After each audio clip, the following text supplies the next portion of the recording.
Hi guys, it's Mrs. Afandalor. I'm back again with another book. Today is Election Day in the United States, and I wanted to remind everybody that no matter if we think different or we believe different or we vote different, we can always choose love because inside we're not so different. So today, the story I'm reading you is The SNEETCHES, and it's written and illustrated by Dr. Suess. Now the star-belly SNEETCHES had bellies with stars. The plain belly SNEETCHES had none upon theirs.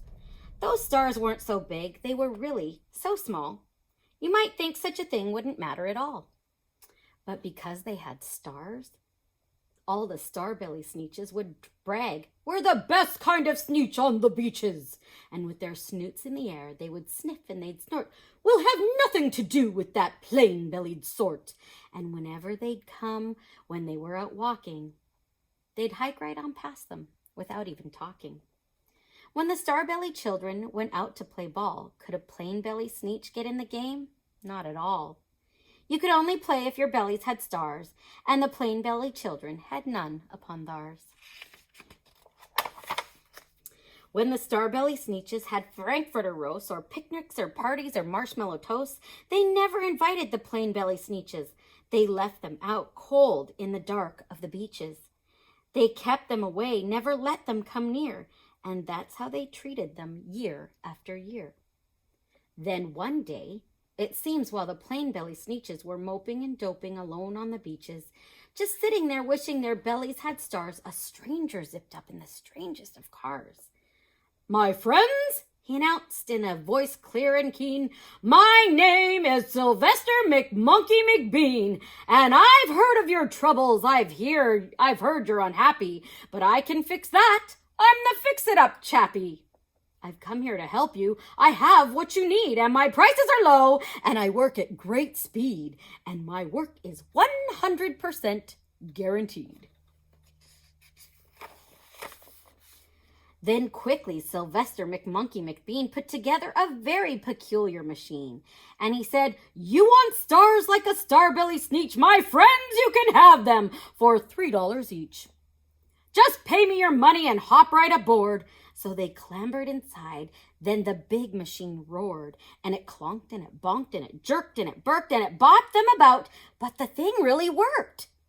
When the plain-belly SNEETCHES popped out, they had stars. They actually did. They had stars upon theirs. Then they yelled at the ones who had stars at the start. "We're exactly like you. You can't tell us apart. We're all just the same now, you snooty old smarties. And now we can go to your frankfurter parties." "Good grief," groaned the ones who had stars at the first. We're still the best SNEETCHES, and they are the worst. But now, how in the world will we know?" They all frowned. "If which kind is what, or the other way round?" Then came up McBean with a very sly wink. And he said, "Things are not quite as bad as you think, so you don't know who's who, that's perfectly true. But come with me, friends, do you know what I'll do? I'll make you again the best SNEETCHES on beaches, and all it will cost you is $10 eaches."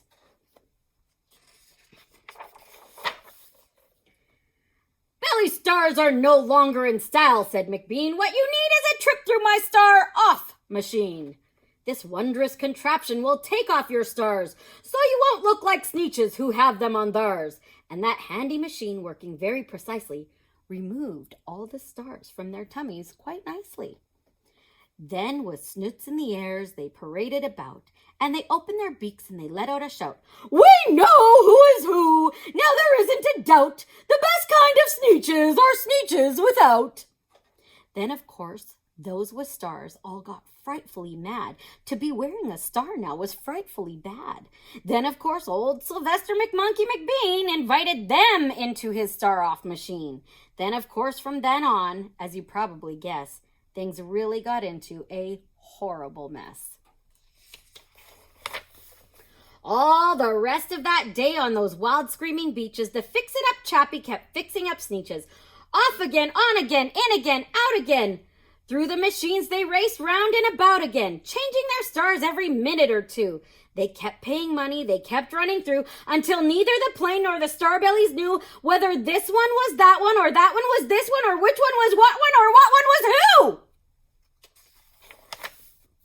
Then, when every last cent of their money was spent, the fix-it-up chappie packed up and he went.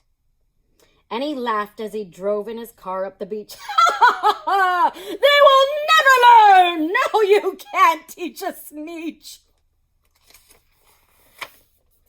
But McBean was quite wrong, I'm quite happy to say, that the Sneetches got really quite smart on that day.